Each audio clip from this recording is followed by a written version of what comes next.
Last, but certainly not least, we come to Resident Evil 8. The finale in the Winter Saga, this game goes back to the roots that started in 4, featuring more action, more grand set pieces, and infinitely more big ladies. While I prefer the more contained horror atmosphere of 7, I know this game is a lot of people's favorite, so I'll do my best to do it justice. My experience coming into this one is that after beating 7 a while ago, I started to play 8 and got about 54 minutes into it before I stopped. The only real consequence that has on this playthrough is that you won't see a couple early collectibles since they don't reappear if you've already destroyed them. As per usual, I will not be utilizing any items that require real-world money, such as the extra content shop voucher or the Samurai Edge pistol you get from the Trauma Pack. There is one thing that's kinda hazy a little later, but I'll explain that more when we get to Mercenaries. This game will require multiple playthroughs, the first one focusing on running through the story and obtaining all collectibles, which in this game are the Goats of Warding, Files, and outhouses? With that out of the way, let's jump back into the life of Ethan Winters for the last time.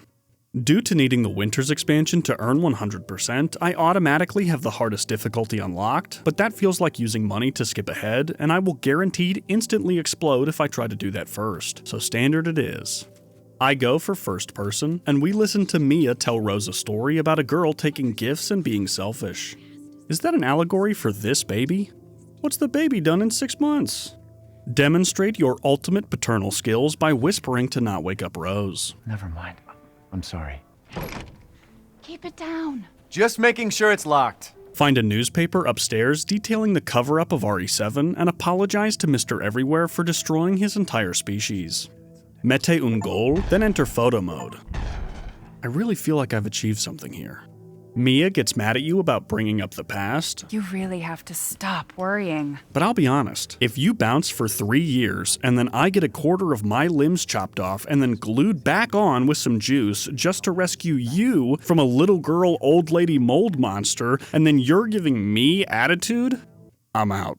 It happened so long ago. I don't understand why you are so... Mia! Get down! Mia! Ooh, that's gonna need a lot of juice.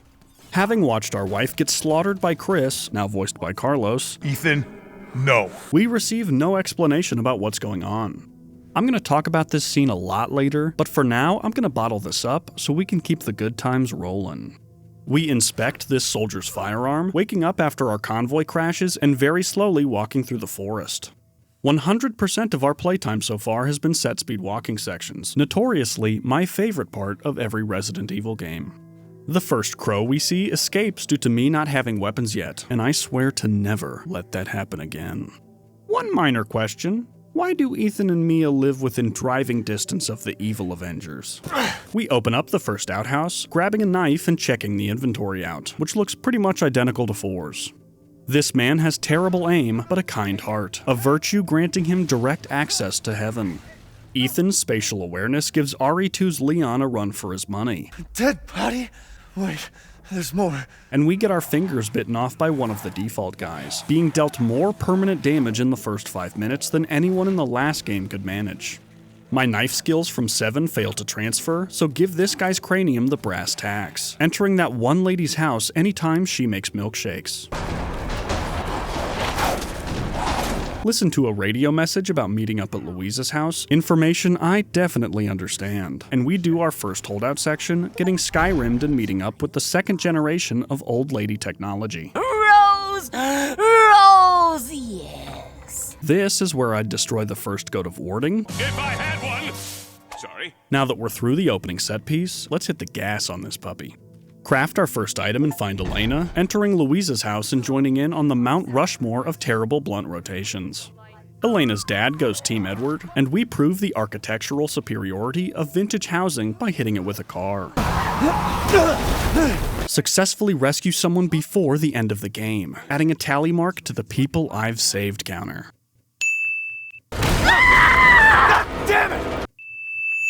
Ethan's voice actor throws a little stank on it. Why the fuck is this happening again? proving that all it takes to bring out a man's emotions is for someone else to shoot his wife 4,000 times and kidnap his baby. Pop the doors and pull up to the club, meeting Magneto Asterion and the rest of the Scooby Gang. Mr. Hammer somehow doesn't instantly vaporize me, and I get thrown into the same setup Riddler had in Arkham City, except Riddler didn't have superpowers. Break the first real God of Warding, officially entering uncharted waters, and meet up with the Duke, the merchant of this game. We enter Castle Dimitrescu, an area pulling double time to serve as the first dungeon and this game's bug zone. Get the POV of every girl's first tapestry, proving the same thing we saw at the end of RE7. Ethan never dies. Good thing they left his heal juice here though, holy shit. This plaque tells us the only way to escape is to collect 4 masks, a sentence I haven't heard in a long time. A long time. Unlike the last set, these aren't based on death, but on angels, and they're scattered all around the castle because of course they are. Somehow the Duke got in here without us knowing. Either that or there's actually several different Dukes, each with their own unique... Sorry, I had deja vu there for a second. What are you buying? Just something an old friend of mine used to say. Anyway, we find a contraption straight out of Baby Einstein, a reference I wasn't sure many of you would get, so I went looking for reference videos and accidentally stumbled into what feels like the activation codes for the Winter Soldier. 13, 14, дверь ни одна не скрипит, мышка за печкою спит. Нэн-нэн, колорио. We get hit on by the flyest girl in town, but just like Leon, Ethan's more of a one-girl type of guy. Shove your face into this lit brazier, finding a cell belonging to Mufasa, and push away one of the new default girls to get another achievement.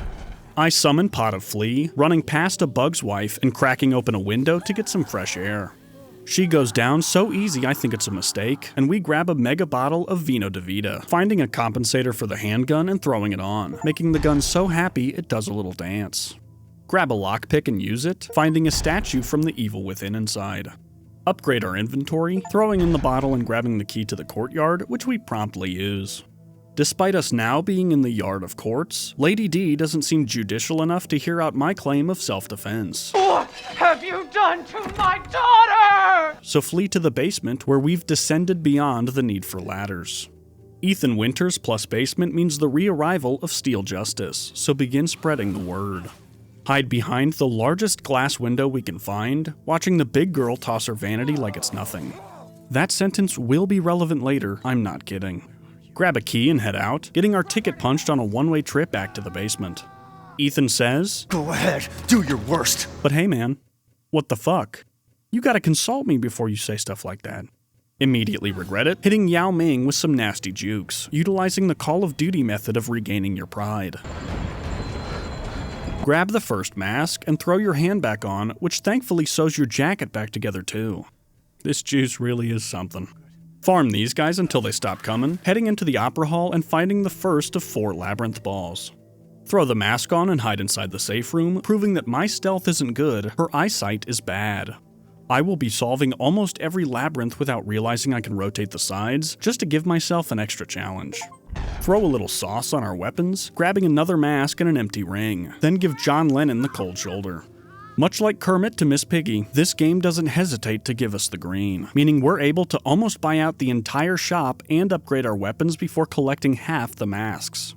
Dimitrescu continues to demonstrate her need for bifocals, reading a message definitely not written by L.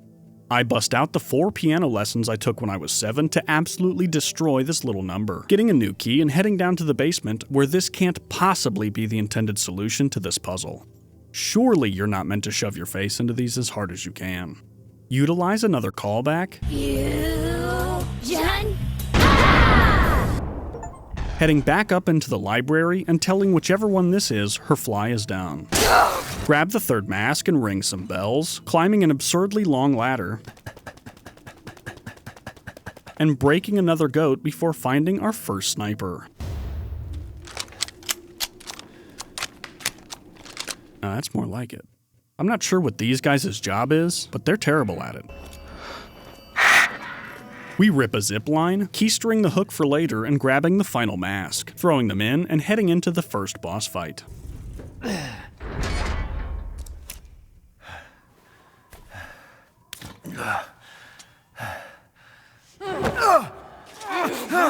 everything!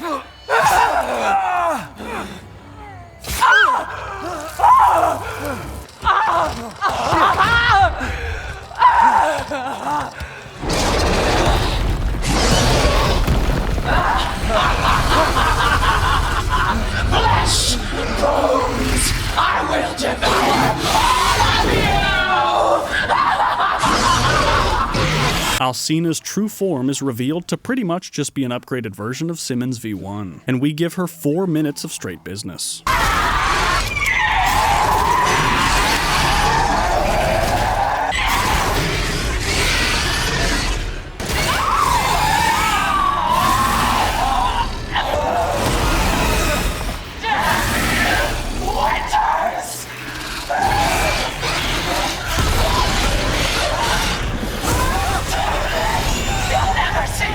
Again! Succumb to your despair! Curse you!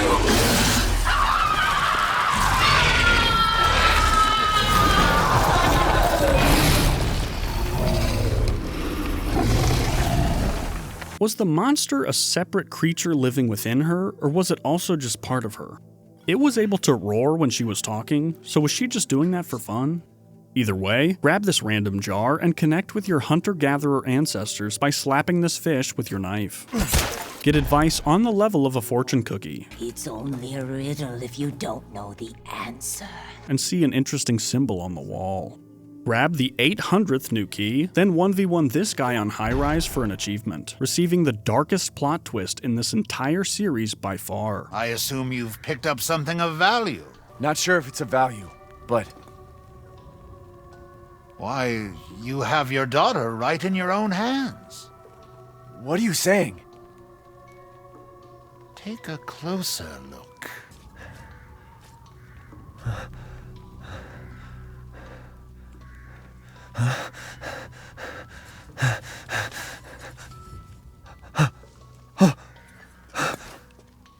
That flask seems to contain her head. They chopped up the baby. What? Roses? Don't say another word! Begin to make good on our promise, popping open another outhouse before finding a new pistol and... Nah, this one doesn't count. I meet the premium enemy, nearly dying and opening more outhouses, and applying the first of several upgrades to our newest key. No, this one doesn't count either. The Duke gives us the rundown, opening up his restaurant for the first time. We're able to trade him various meats for upgrades, but this is the only time I'll mention it because it doesn't have any achievements tied to it for some reason.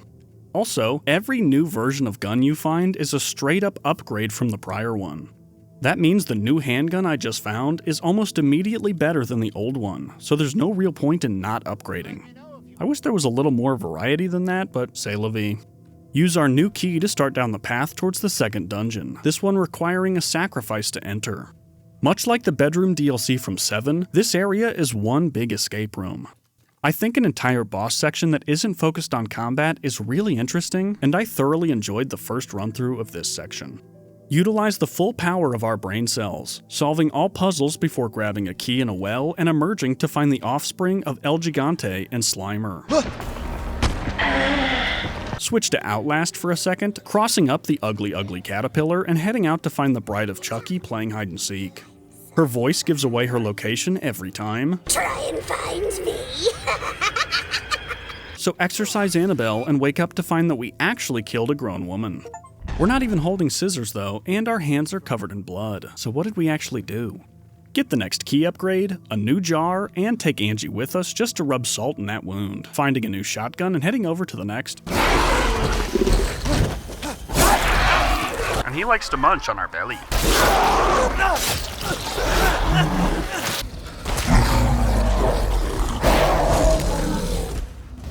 With that guy taken care of, grab a grenade launcher and make our way into the reservoir. yoink the jar, then stay to listen to this guy whine for a while for some reason instead of just immediately booking it, which proves to be a mistake. Grab a key to a boat nearby and head out, reuniting with Chris for the first time since the beginning. He continues to give us absolutely no answers despite us already having killed 2 of the champions of this village while his entire task force has done a sum total of jack shit. Moreau here believes he deserves to be with Miranda, and we finally get our first... Guys, I think Big Crank doesn't want this to happen. Dodge 1 fish, 2 fish, red fish, ew fish, climbing up onto a windmill, with Moreau destroying it from the bottom. We need to find a way to climb up there, but it's spinning too fast. I'll never make it in time. It's over. No. It can't end like this. I reach back into all my past memories. Every game, every challenge, he's been there. I just need his help. One last time. Head inside the nearby house and find a crank for channeling our inner soldier boy and crank and dad. So grab something very familiar to us, a crank handle, and open the door to Soldier Boy's lair. We get our first of the run, we crank this door open, we this bridge up, then make up for RE6's lack of cranking by doing it again.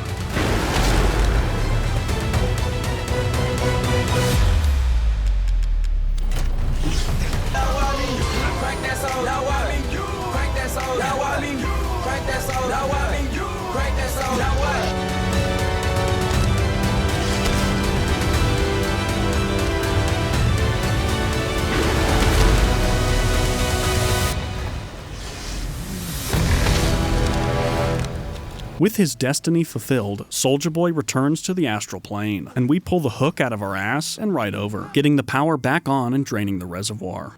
Utilize the modern man's fishing pole to catch ourselves a big one and complete the key Megazord before getting a message from Walter White. Continue our destruction of the Corvus Corone, grabbing our first Magnum and backtracking to once again go face first through the fire and flames. I find an unlit pillar, processing information in real time to solve a puzzle, which also earns us another achievement, so double it for the next person and blow up 3 enemies with a single barrel. Progress further on, deflecting a flaming arrow with your knife to make it a McTriple, and introduce the Backstreet Boys to some PVC. Arm & Hammer makes his big return, and I remind him the hardest stain to remove is blood. We obtain the final jar of the Gerber baby, bearing witness to the print screen key. Throw your infant daughter's body parts into this very obvious ritualistic device. Then somehow pick it up and throw it in our pocket, encumbrance be damned. Move it 12 feet to the north, descending to reach Heisenberg's factory. How did you enter this place before the jars existed? Were there different jars? Or did they build this just now? Heisenberg utilizes terrible negotiation strategy, and we run away from the main character of the Cars spin-off movie. I'll keep it a stack with you. The factory takes me 3 hours to fully navigate, and nothing super interesting happens, so I'm going to time jump ahead to save you the trouble. Hit Thomas the Plane Engine in the tush, meeting back up with Bryan Cranston, who turns himself into a big monster and sends us all the way back to the bottom. I skipped that boring stuff to save you, but when this happened, I was absolutely distraught thinking I'd have to redo it. Now, if this is your favorite game in the series, and you would prefer to not hear me dunk on it, I'd recommend skipping ahead to this timestamp. It's not going to be pretty. We run back into Chris, who again drops some dumbass fucking lines. You killed my wife, you son of a bitch! You think I killed Mia? Yeah, man. I watched you do it. We get the explanation we've been sorely lacking. It was Miranda. And discover the reason Chris hasn't helped at all is because he's been building a killdozer in the basement here. She changed her appearance and pretended to be Mia. Seems she also survived being shot, so now I'm here to finish the job. Bullshit! Why don't you fucking tell me right away? Because I knew you would want to be involved! And this job is hard enough without civilians getting in the way. I can understand Chris thinking there was the possibility of Ethan being under Miranda's control, so he had to act without telling him anything. But there was also the alternative possibility that he wasn't under her control, and Chris made absolutely no effort during the operation if that was the case. They chose to shoot Mia in front of Ethan instead of pulling him out for training or hitting them while they were sleeping. And they beat Ethan unconscious after taking his baby right in front of him. Also, Chris doesn't even apologize for botching the transport. He just acts like we can be part of the team now, despite, again, his team doing nothing helpful this entire time. Chris is a great character, and as RE5 and 6 demonstrated, he's willing to do anything to protect the people he cares about. So I see it as a major, major design flaw that the guy who was willing to die to save the random rookie on his squad in RE6 would do this to Ethan's family and not think there would be consequences. I will stay down here and finish planting explosives. You take that elevator. I'll meet you topside. I promise you, we will get your daughter back. Together. Damn straight we will. And when I find Miranda, she's a dead woman. All right, Ethan. Then you take this, and do me a favor. Try to stay under the radar.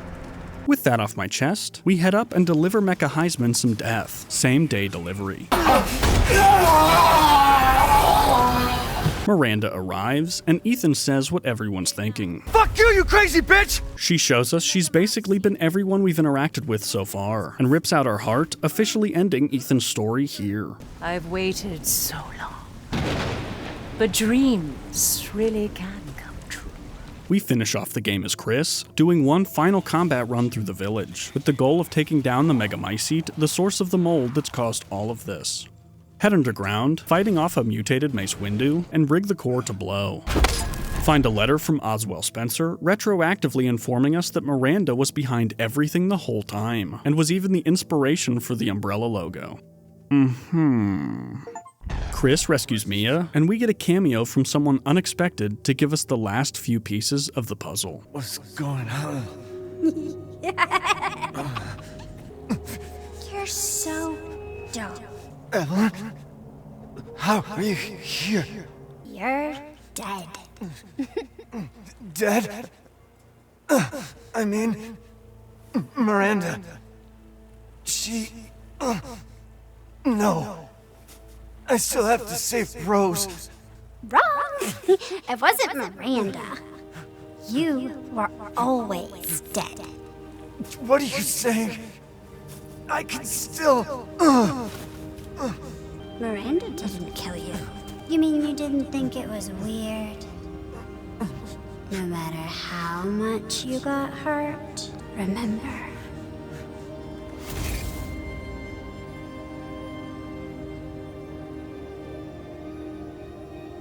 "3 years ago, the Baker house. You were murdered by Jack. You died there 3 years ago. That's impossible. No way. Then what am I?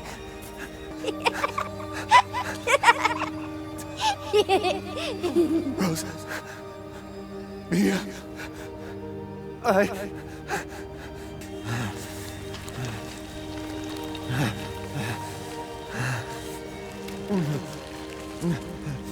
Now do you get it? Your whole body is nothing but mold. You can't ever see your family again. No. Rose.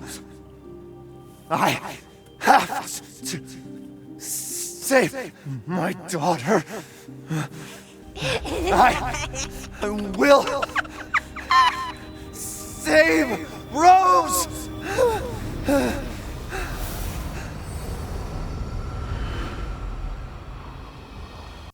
For all the problems I had with the setup of this story, a father's last stand to save his daughter definitely tugs on the old heartstrings. Gear up and head into Miranda's arena to finish her off. For good. Come to me. Is that you? Oh, how I've missed you! What? My power is leaving me! Rose! Interesting. Your body certainly isn't normal. Give Rose to me. Now! You will see. Once I kill you properly, everything... Get her now! Let go!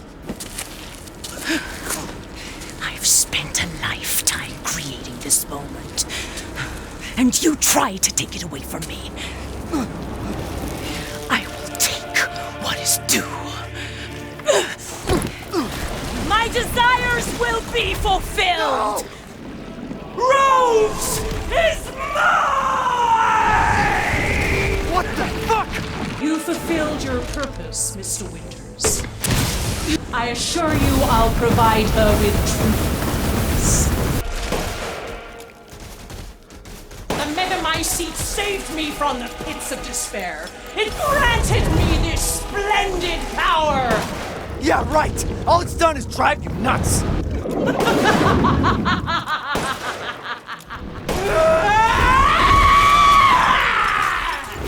Feel the Dark God's wrath!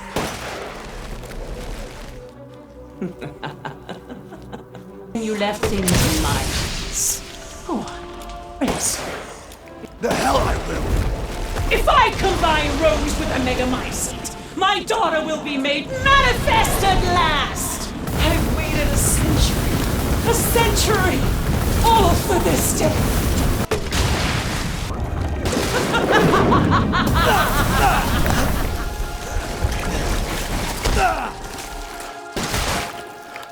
Cease!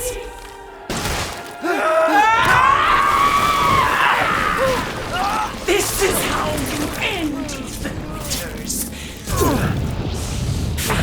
To ensure I never see your face again.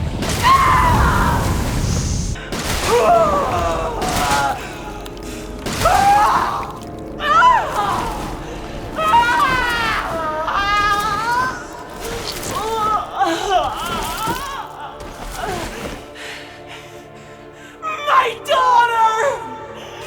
My Ava!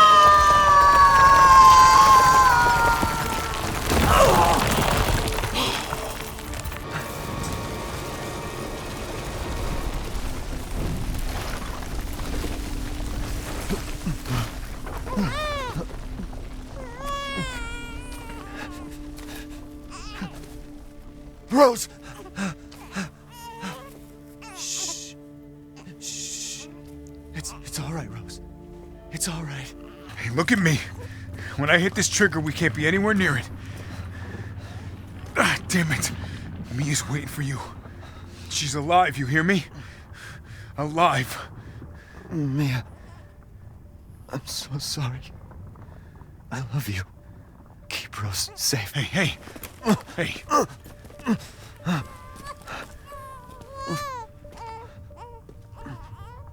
And you tell yourself. Now come on, it's not that much further.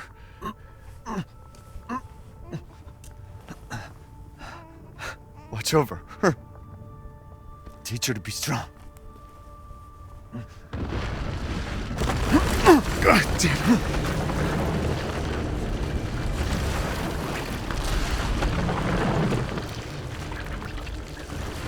Goodbye, Rosemary.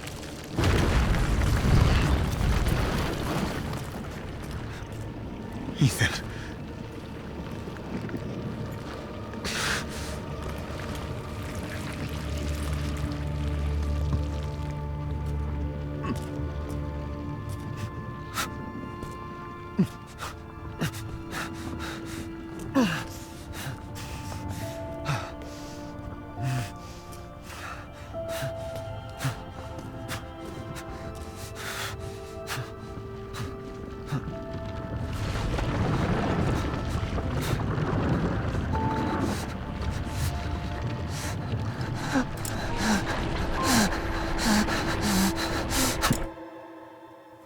Tell me what's going on. Where?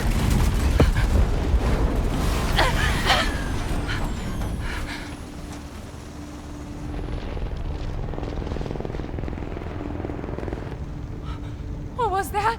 I told you to sit down. Where is he? Chris? What have you done? He's gone. I tried. He stayed so we could all escape. I'm sorry. For sacrificing ourselves to save our family, the first playthrough is officially wrapped up. For completing that first run, we're able to unlock an infinite ammo assault rifle and enhanced combat knife, making the rest of these playthroughs a breeze. I'm not going to go into too much depth on these runs, as the combination of infinite ammo, casual difficulty, and multiple playthroughs worth of upgrades makes it a somewhat uninteresting watch. You've done it now! I do another run on casual, building up my cash reserves and completing the final few miscellaneous achievements I didn't hit on that first run. I break every window in Castle Dimitrescu, possess a certain amount of money, Oh, death. That... Little enough. I'm buying this. take down an optional mini-boss,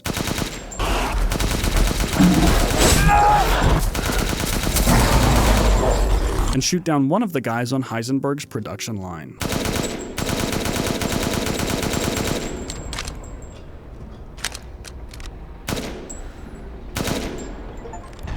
I do one more run on casual again, sprinting through as fast as I can with only the upgraded knife, which allows me to pop the remainder of the challenge achievements.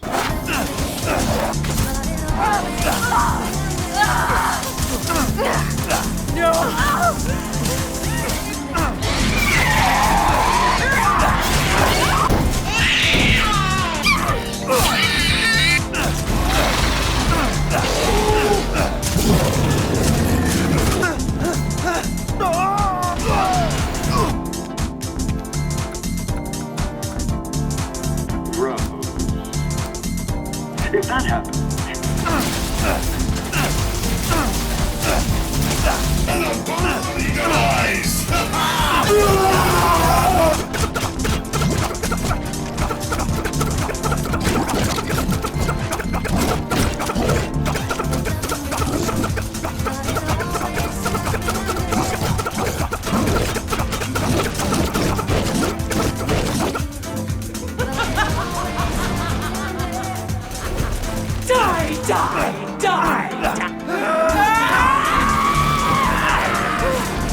This is how you end the pictures. To ensure I never see your face again, I will. But it always has been there.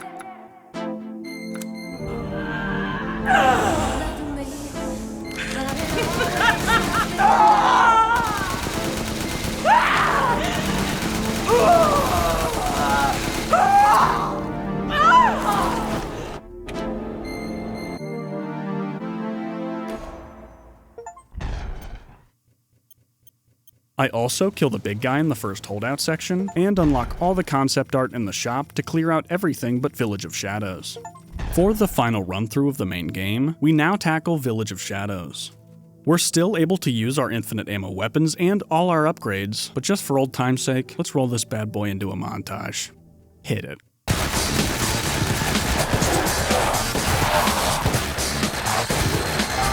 nothing like fresh American.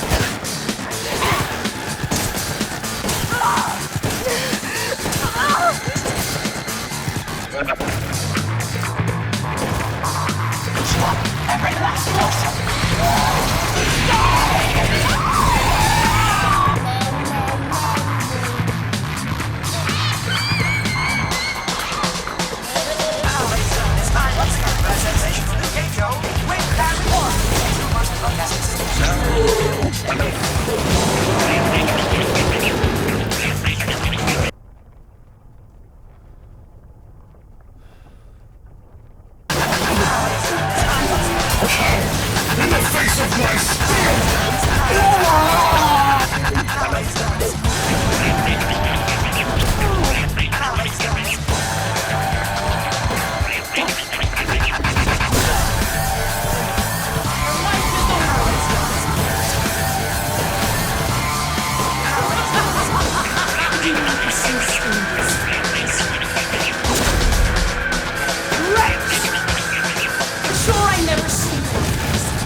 After completing Village of Shadows, purchase the remaining guns we haven't bought in the shop yet, getting every crafting recipe and weapon part, officially wrapping up the main game.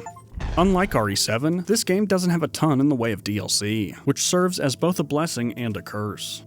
Mercenaries makes its return, but this is the only time it's had achievements tied to it, since 4's was only to get the hand cannon. Here's where that little hazy aspect of the pay-to-win comes in. Due to needing the Shadows of Rose DLC to 100% this, I had to purchase the Winters expansion since there's no other way to get the DLC. What that means is that on top of the default starting mercenary characters of Ethan and Chris, we also unlock the option to play as Lady Dimitrescu and Heisenberg. This feels kinda like paying to win, but my stated intentions are to never spend money where I don't have to, and since this was a required purchase, I'm using the cool characters and you can't stop me. What that also means is that Mercenaries is kind of a joke. I play as Lady D and absolutely rinse every map on pretty much my first try. You get her claws, the ability to summon her daughters, and you can throw a vanity. I told you it'd come back. For S-ranking every stage, we can move on to the final obstacle standing between us and RE9. We're back in another classic 2 to 4 hour story-based DLC, this one from the perspective of Ethan's daughter Rose, years into the future. There's not a ton here outside the story, with the primary focus on being the true conclusion of the storyline of the last 2 games, so I'll be bouncing around pretty quick here. For the first time in this entire series, we do our first playthrough on hardcore, just to save ourselves from having to do a second run. This DLC has no real challenges, no collectibles, nothing additional we need to worry about. All we have to do is finish it. Rose name drops Chris, spoiling that he's still alive in the future, and this guy tells Rose if she wants to get rid of her powers, all she has to do is bond with the Carnage symbiote. We wake up in the basement of Castle Dimitrescu, where there had to be a better running animation they could have used. Get dragged into some goo before being rescued by ourselves. Conditions in this dungeon don't seem too favorable, but we tap into the Force to escape. So is magic real now? Obviously we're in a mind palace, but can she do this stuff outside? A mysterious glowing aura shows itself, guiding us to safety and making sure we're okay. We name it Michael and continue, meeting back up with the Duke, who's our primary antagonist for this DLC. The object that removes our powers is trapped behind needing some masks, a truly innovative gameplay choice, and we continue our exploration, finding a flask that allows us to disintegrate the mold. With our new power, open up the map and continue exploring, grabbing the first mask and finding another flask, this one allowing us to temporarily freeze enemies. At some point in here, we get the achievement for using our powers 20 times, and we descend into the basement and avoid the enemies here to get the second mask. Head into the Opera House for the final mask, but nothing is ever so simple. With defeat snatched from the jaws of victory, I fail to figure out what the solution to a puzzle is for about 3 minutes straight. Receive words of encouragement from our silent guardian, and throw the final mask on to get the crystal, which is revealed to be a fake. We do a combat gauntlet, taking down all the enemies here before heading down into a lower level of Inception. Refuse to give up, so our watchful protector guides us to a familiar house, and we do another escape room before encountering something we haven't seen before.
Reach the elevator and head down, achieving full Honey I Shrunk the Kids status before our Dark Knight drops mega hints about his true identity. Why are they talking about my dad?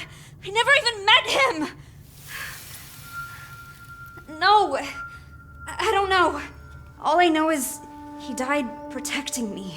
Would he have been there for me? Sometimes, when I feel lost or afraid, I try to imagine what he might have said to me. Where are we? I've been here before. I'm so lucky to have you both in my life. She bangs her spoon every time I play this. I wonder if she'll be a musician. She just cannot get enough of this stuff. My gift to you is a promise. I'll always be there for you, no matter what. You are my precious Rose. Never forget that, Dad. The party, however, is short-lived. No one loves you. Evelyn's jealous of Rose having what she always wanted and is about to kill us when we get saved by a mysterious figure. Rose, look out!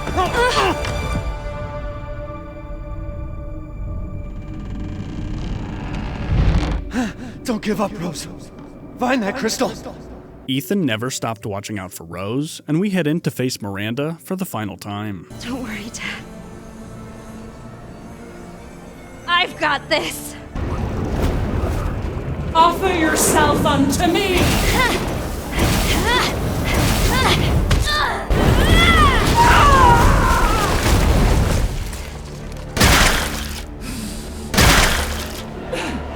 How do you possess such power? There is no victory.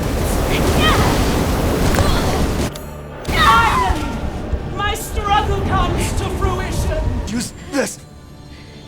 Take her down.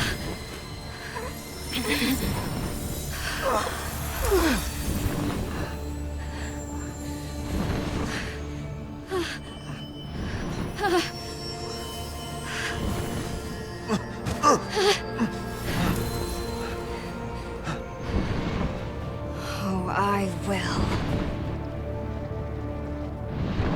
Return and yield your strength to me!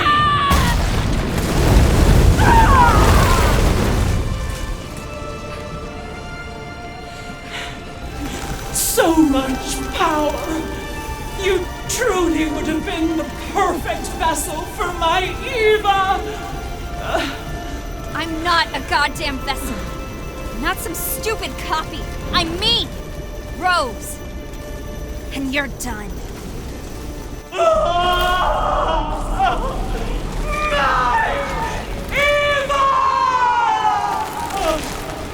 Say goodbye to the main man. I'm so very proud of you.